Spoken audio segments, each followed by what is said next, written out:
Hi, you guys. I just want to come on here and show you guys something pretty cool that I learned this past week. I know I have a lot of people on here who are nurses or who are about to start nursing school, or just people who are interested in the human body in general. This is going to go over the blood flow throughout your heart and your lungs and the rest of your body. This is also known as the circulatory system. I'm also going to discuss how the blood that enters your heart as deoxygenated becomes oxygenated in your lungs. So I do want to preface this with a couple of things. First of all, this is not an anatomically correct representation of what our heart and lungs look like inside of our body. In this specific diagram, we're going to see this as the right side of your heart. This is the left side of your heart, and these are your two lungs. Obviously, that's not how it is inside of our body. Our heart is going to look something closer to this inside of our body, realistically. So I'm just going to kind of jump into it and then kind of discuss different things as we go along. So with this diagram, you should also know that we are going to be looking at this kind of in reverse. So typically this would be the left side of our body, this would be our right side if we're looking at it like this. However, we are going to learn that this is actually going to represent the right side of our body. This is going to represent the left side of our body. This is because if a patient or person is standing in anatomical position, meaning they are standing in front of you, facing you, your left is actually going to be their right, and their right is going to be your left.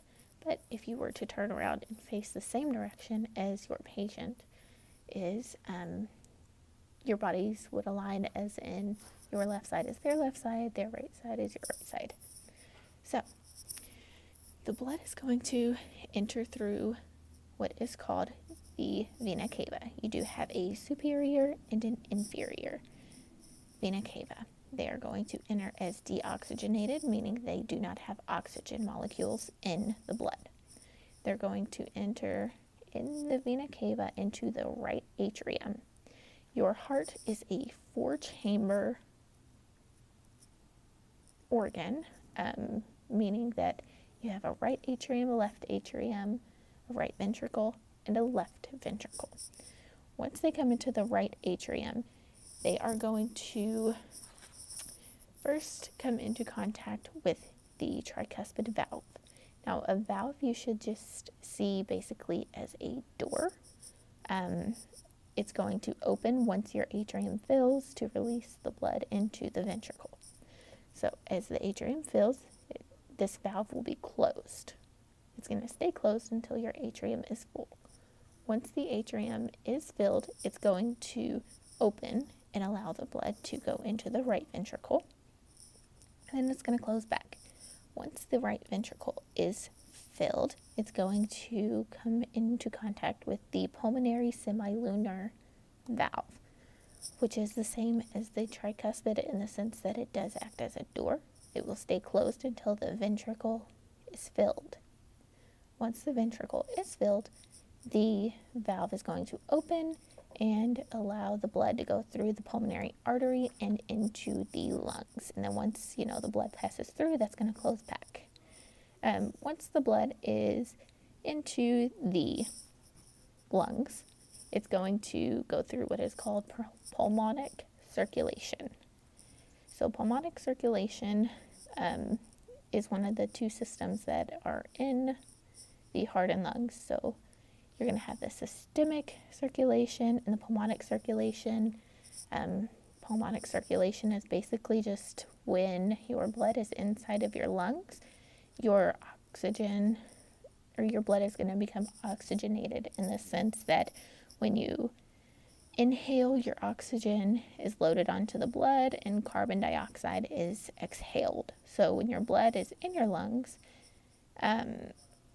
it goes through a process called diffusion where it picks up the oxygen molecule and your blood then releases the carbon dioxide molecule that you will then exhale.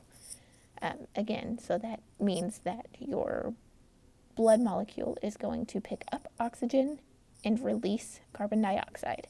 So when you inhale, it's picking up oxygen. Exhale, it's releasing carbon dioxide. Once that process is finished, it is going to come out of the lungs and go through the pulmonary veins. Your pulmonary veins carry oxygenated blood back to the heart. This side is going to come into the left atrium, so the left side of your heart, which is where your blood is oxygenated. So your right side of your heart is going to have deoxygenated blood. It's going to go through your lungs, become oxygenated, and enter through the left atrium, which is where your oxygenated blood then pulls into this atrium. So once it is in the atrium, your bicuspid valve is going to stay closed until this atrium is full. Same as this process here. When your atrium is filled, this valve or door is going to open and let the blood drain into the left ventricle.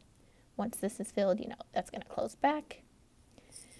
And then you are going to come into contact with the aortic valve.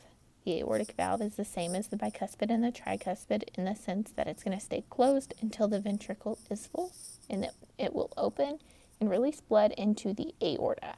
This is where your systemic circulation will come into play, meaning that your blood is going to be released through this aorta to the rest of your body. Now, if you're like me, I was like, okay, that makes sense, but where does this deoxygenated blood come from? So as your blood is flowing throughout your body, throughout your veins, your capillaries, all of that good stuff, your red blood cells are recycled. So your blood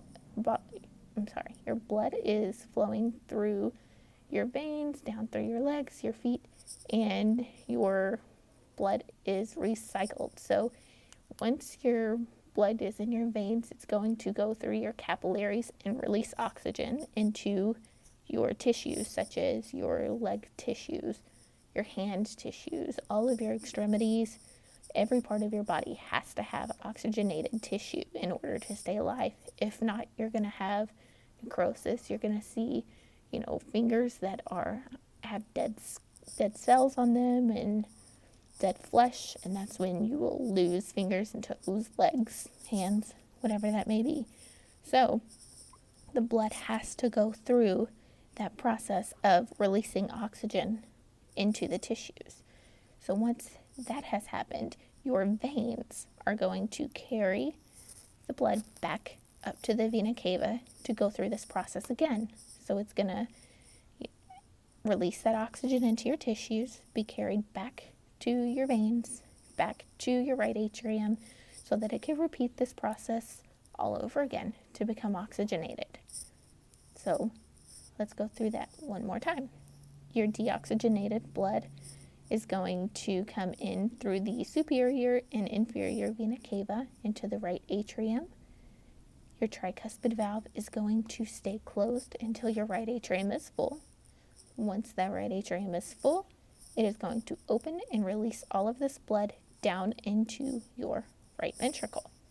Then that valve is going to close back.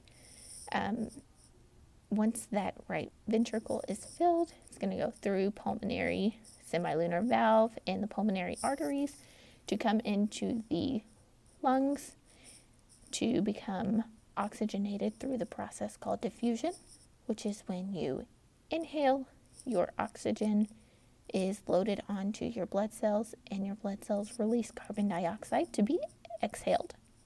This is called pulmonic circulation. Once it has become oxygenated, it's going to come through the pulmonary veins and into the left atrium of the heart. It's going to go through the bicuspid valve, which will then close once it gets into the left ventricle. And then it will be released through the aortic valve and the aorta to be released through the rest of the body to oxygenate all of the tissues throughout your body. Then it's going to repeat all over again. So another thing that I do kind of want to note is that there are more than one pulmonary arteries, because you have two lungs, so you're going to need 2 pulmonary arteries to supply both lungs with the blood that needs to be oxygenated. And then another thing that I want to discuss is on each of these valves, the tricuspid and the bicuspid, there are these little fiber tendons that are called chordae tendineae. They are just strong fibers that attach to the ventricle walls to help them open and close. I like to think of this as a door hinge. So the tricuspid has 3, bicuspid has 2. You can understand that by the name. Tri is 3, bi is 2. So you're going to have these tendineae that attach to the ventricle that allow this tricuspid valve to open and shut. Same with the bicuspid. It is a weird name. It seems difficult, but if you think about it, it's just that tendon that allows it to open and shut. That prevents our valves from becoming weakened and having leakage back through the heart. For instance, if these chordae tendineae were weakened, your tricuspid valve would not properly function because it would not open and close and prevent the blood that should be flowing down here to flow back up into the right atrium and cause, say, a blood clot. That's just a little tidbit of information there. Another thing that just kind of helps me remember which valve comes first in the process is the tricuspid valve comes before the bicuspid valve. You want to try your clothes before you buy them. Try it before you buy it. So that means tricuspid comes first, bicuspid comes last. Your aorta is the largest artery in your body. The tricuspid and bicuspid valves are atrioventricular valves because they separate the atrium and the ventricle. And again, just as a reminder, the atrium and ventricles are just chambers of your heart. So the tricuspid and the bicuspid valve are also known as atrioventricular because they separate your atrium from your ventricle. Does seem, like a difficult term to understand, but when you really think about it and break it down, it's really simple. It separates your atrium from your ventricle. So when you look at it like this, it actually shows the flow through the heart and lungs. Makes much more sense to me personally than trying to remember all of this. And then I would even take a list of the terms: right atrium, tricuspid valve, right ventricle, and I would try to remember it like that, which is effective. I did memorize them, but did I understand what was actually happening as the blood was flowing? Not so much. So this is just a different way that we learned. I'm looking over here just to make sure I went over everything important. I did go over how the blood becomes deoxygenated as it is released into the tissues. The red blood cells that are recycled are good for 120 days. So once they've been, circulating for 120 days, they will be excreted as waste from the body, and new red blood cells would be formed in the bone marrow. So I hope that kind of helps if anybody is having a hard time learning this process. This has actually helped me quite a bit. So if anybody has any questions, you can leave them below or just message me, whatever. Again, just keep in mind this is a very watered down, simplistic version of what is actually happening in your heart. It is not anatomically correct. However, this does show the blood flow throughout the heart. Again, thanks for watching, and I'll see you next time.